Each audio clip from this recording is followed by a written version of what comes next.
So I have a video talking about XML, what it is, how you can write it, but I don't have a video yet on how you can actually read data from an XML file. Lots and lots and lots of APIs out there provide data currently as JSON. However, there are also a lot of older APIs that still provide data in XML format.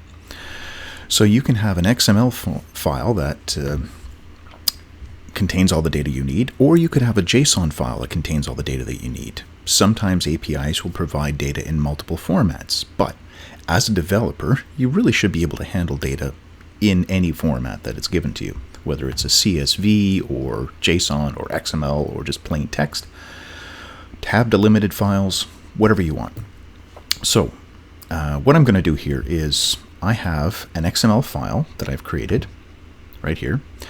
This XML file contains one root element, there's a houses element and a swords element inside of root, and then houses contains a whole bunch of house elements that have ID attributes, and these are not HTML ID attributes. Remember that. This is XML, so there's no implied meaning. It's just a string that equals some value.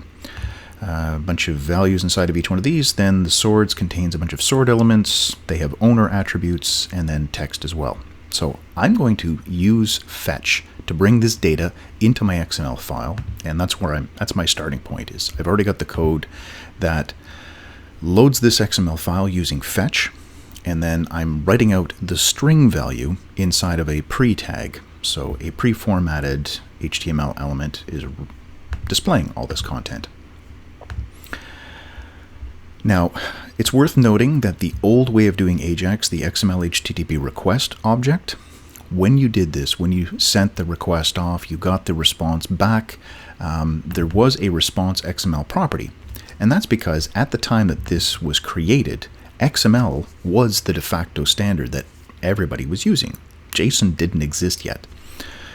Once JSON came around, a lot of people switched over to using JSON because it was a lot closer. Well, it was JavaScript object notation, so they were used to using JavaScript, they started using JSON.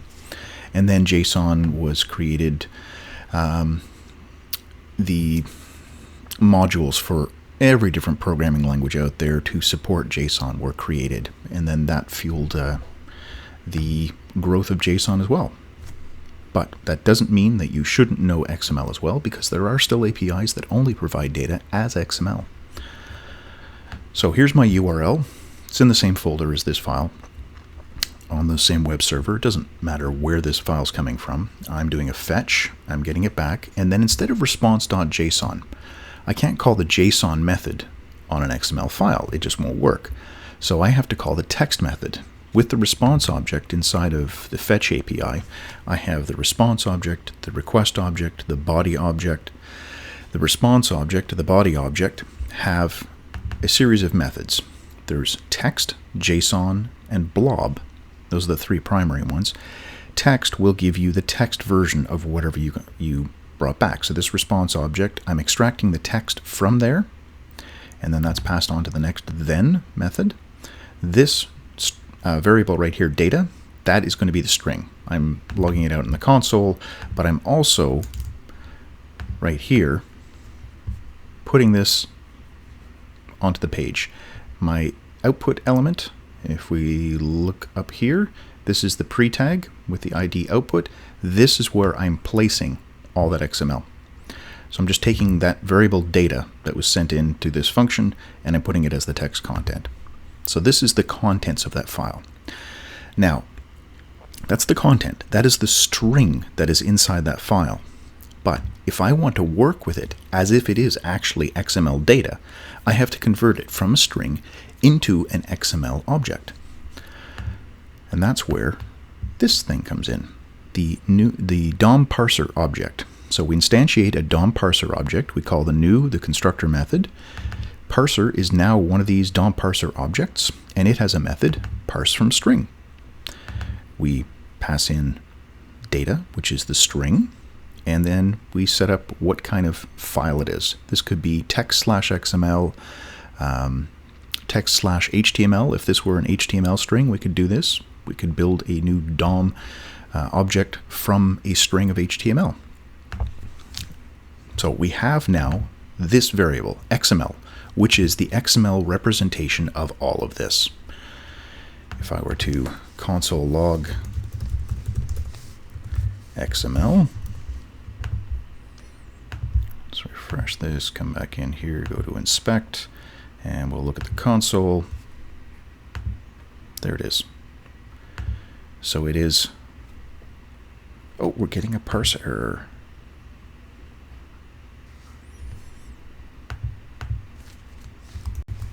Okay, yeah, I can see.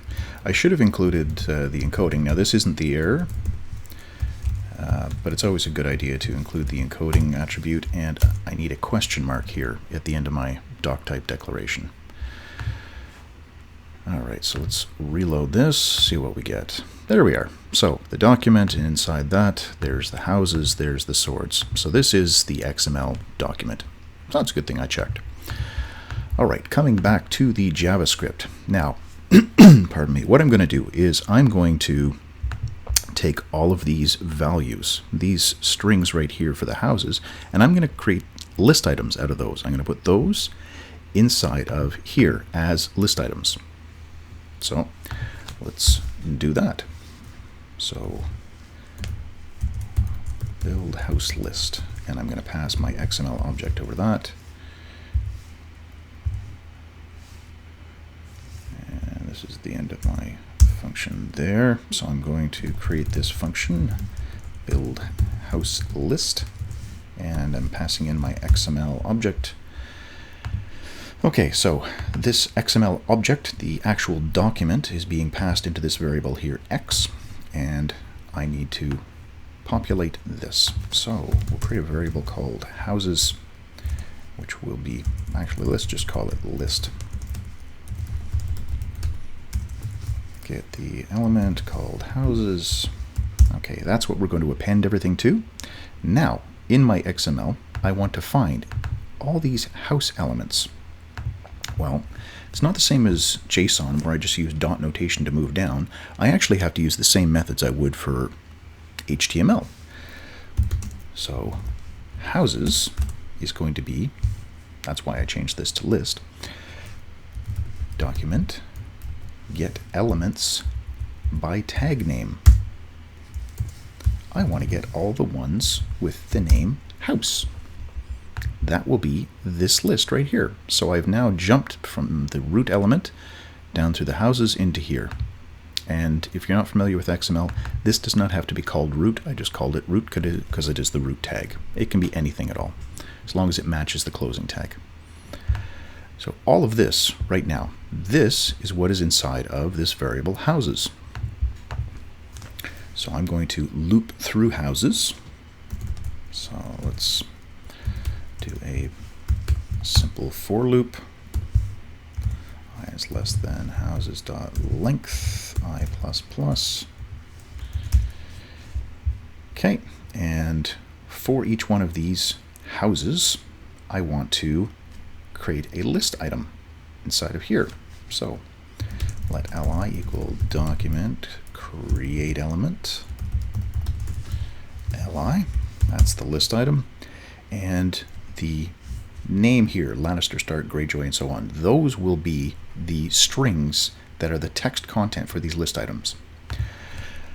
But I need to get to that value. So houses sub I, that is the house that I'm looking at, so it'll be the first house, first time through this loop. This is what we're looking at now, this first house, and we need to go inside that. So first child, very quick and easy way to jump inside. Right here, if I was looking at this HTML, main, or this HTML, the first child element is the H1. Now there is a text node right here though. So header first child could give me this text node. I want to jump down to make sure I get this, the first child element. Now there is no carriage return or anything like that,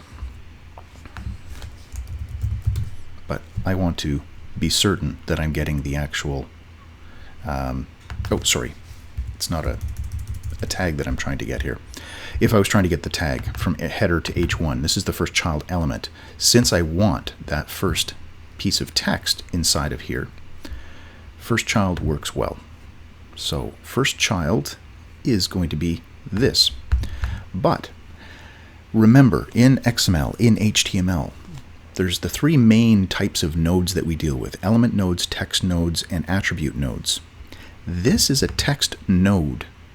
I can't just say, I want this text node, and then treat it like a string.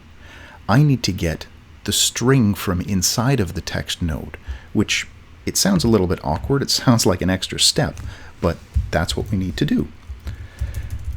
So node value, that is the actual string that is inside this text node, which is inside of the house tag.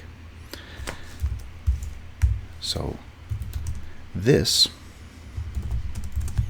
is the string right here. So first house element, get the text node, get the node's value. That's what we're putting inside of here. Now I can say li dot text content is equal to house. Then we'll append that to our list. So append child li.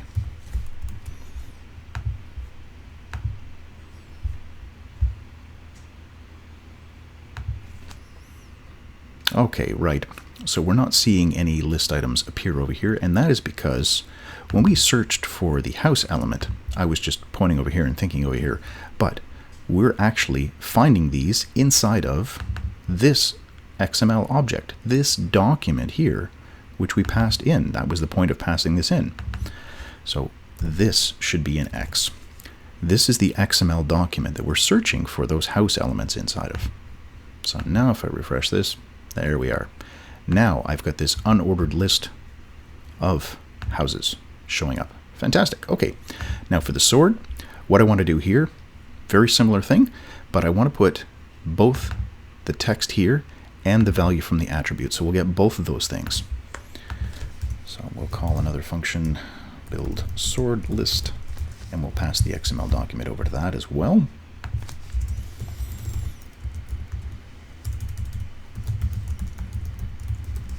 So this is going to work almost the exact same way. I'm going to copy this to save some time and some typing.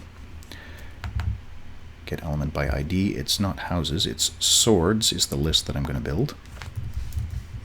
There we are. And I don't want to find house, I want to find sword. So that's all the tags. And this will be swords. So swords in the XML document, find all the tags called sword. So the first time through the loop, we are finding this element right here. So this element plus its text node plus the attribute. So all those things are going to be inside of this variable down here called swords. Actually, I'm going to turn this live preview off so it stops jumping my page up and down. Okay, we're going to loop through swords. We're going to create the list item, and so let's say sword name is going to be swords first child node value. Okay, so that's widow's wail. This text node right here, its node value, that string is going to be the sword name. And then person is going to be swords sub I. So right here, this sword, and now I want to get the value of this attribute. So we will call get attribute. Simple enough. Owner. There we are. This method will return the value of this attribute, which will go inside there. And now the text content is going to be, and let's use a template string. So I want the sword name, followed by a space, a hyphen, a space, and then the person. Okay, and then append to the list, that list item. And we'll come back here and we will refresh. And there we are. There's the sword name, there's the person. Sword, person, sword, person, sword, person. All the way through, extracted from here. So here's an example of just getting the node values from the text node. And here's an example of getting the text node as well as the value from an attribute. And that's really all you need to be able to work with XML files and extract the bits and pieces that you want. Hope that helps you out. If you found that useful, please share. And as always, thanks for watching.